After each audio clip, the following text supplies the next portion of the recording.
the Fire Pro Online podcast with me, Mouth of the Midlands, Derek Beck.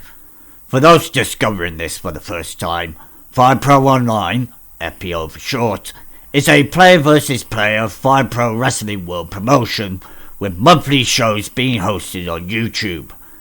Appearing on the shows yourself is as easy as joining the FPO Discord server, where you can find even more information such as show dates, match schedules, the full roster list, areas where you can cut your own promos, and so on. Links to both the YouTube and Discord pages are in the description below. We are now, at the time of recording, just over 2 weeks away from Fuego, FPO's television show. As I said last episode, if you wish to avoid spoilers, go watch the show already. You watched it? Good. The show started out with new signings, Jobbernaut and Randy Gordo facing each other in a beer brawl, a no DQ match where bottles of booze were the main weapons used, with a few forks thrown in as well for whatever reason. Hey, I don't make the rules. Jobbernaut had already defeated Randy Gordo at Wrestling Cup Classic in a metaphorical and literal squash match, but Randy got his revenge and won the match after twice hitting his finisher, La Bruschetta, the skewer in English. This first match would end up being picked as the second best match of the night by the fans on the FPO website. It was generally a bad night for Parker the Park Thomas and his Park Pack, with the first setback being Enrico Volkov losing to Dark Clown, who he had beaten previously at Last Call. Despite Enrico's best efforts, which included throwing Dark Clown into Mick Mahoney for FPO's first ever ref bump, he could not get 2 for 2. And Dark Clown, for his part, put in a considerably better show in this match, and may have finally earned himself a full-time contract with FPO. The second setback for Parker came after debuting his first female member of the Park Pack, Moeko Ichihashi, better known as the Great Moeko. She faced Jessica Stevenson in singles action, which also included the debut of FPO's newest official, Mick Mahoney's daughter, Michaela. Michaela has been described by people backstage as someone who is no-nonsense and is just as likely to get physical with the wrestlers as the wrestlers are with each other. So, hopefully, that means she will be less susceptible to bribing from her father. Back to the match. Moeko did a lot to prevent Jessica from getting any offense in, but Jessica was relentless and was able to win the match after locking Moeko in the Sister Twister at the third attempt. Parker would ultimately get the last laugh at the end of the show, after he and Enrico threw Stitch into a limousine and drove off with him, presumably in retaliation for Stitch's actions when they faced each other at Fright or Fight. Speaking of Stitch, he and Tahano X faced each other in a much more low-key, yet somehow equally bloody, match than the one they had at Vitality, where Tahano had beaten Stitch in a steel cage death match in retaliation to Stitch randomly setting fire to the recording equipment during the show. Stitch did gain some amount of revenge against both Tahano and Mateo Arroyo in a triple threat match at Wrestling Cup Classic before Fuego happened, although there was some controversy when the referee claimed that Stitch had been KO'd, even though that wasn't the case.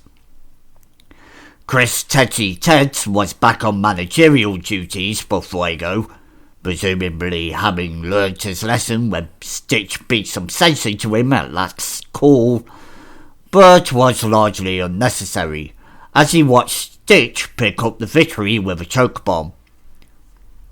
Surprisingly, there were no after-match attacks from Stitch, seemingly content with just having the match end there and then. Before that match, the Women's Championship changed hands once again when Harakiri, Tahano X's pet project, lost the title in a triple threat match against Sakura Chiyoko and Kara Suika. Kara had cost herself the title win at the last call by inadvertently preventing a pin breakup, but was able to pin Hara this time around, despite it being broken up by Sakura seemingly at the last millisecond. After the match, Sakura took her frustrations out on Hara, who had pinned her at last call, by locking in her Death to the Blooming Garden submission hold. The second to last match was FPO's first ever tag team match. Royal Flush, consisting of Mateo Arroyo, his brother Manolito, and with Sakura Chiyoko appearing again at ringside, faced the team of Fuerza Iberica, consisting of Kuro Godoy and El Valiente. Despite a lot of interference by Sakura, the match was fairly even, but it would be Royal Flush who would win this match, with Manolito scoring the pin on Kuro. After the match, Kuro was reported to be livid at his tag partner for not even attempting to break up Manolito's pin on him. Whether that could break up the team so early in Tahano X's attempts to form a tag division remains to be seen. The final and best match of the night was the culmination of a months-long feud between Diamond Knees Trevista and Wrestling Cup Classic main eventer Sniper Jake Fury. Admittedly, I knew almost nothing about this feud going into Fuego, which supposedly started in a tournament at Pro Revolution Wrestling. I pressed Jake for more information at his contract signing, but he was only willing to say that he was gunning for the FPO Grand Championship. Lucas Levette, the current champion, responded by telling Jake that he needed to earn his shot at the title like everyone else, although Lucas was quickly reminded that he got a title shot in his very first match with the company, albeit as a last-minute replacement.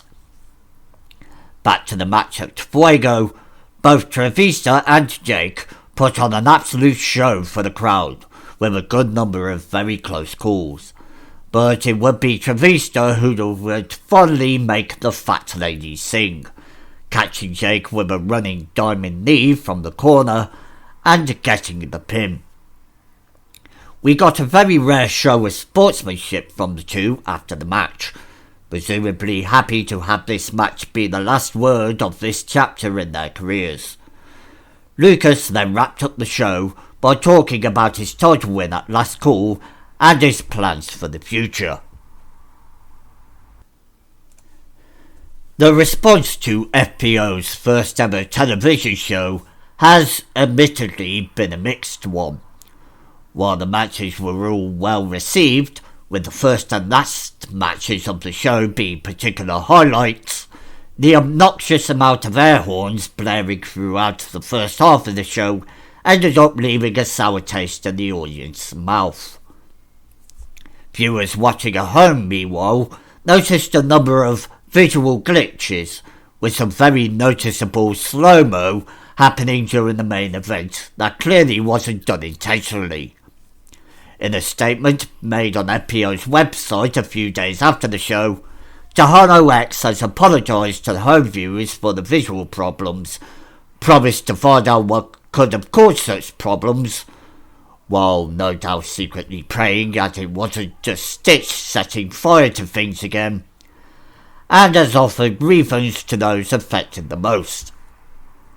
However, Tahano has also stated that he is reluctant to ban the use of air horns by the crowd, but has asked the fans to tone down their use of them in the future.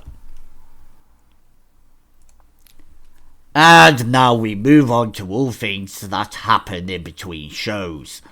First off, as mentioned during Fuego, FPO's next event will be a cross-promotion with Wrestling Cup Classic named Showdown, and that will be held at the home of WCC's Trapdown show, which airs every Thursday on twitch.tv.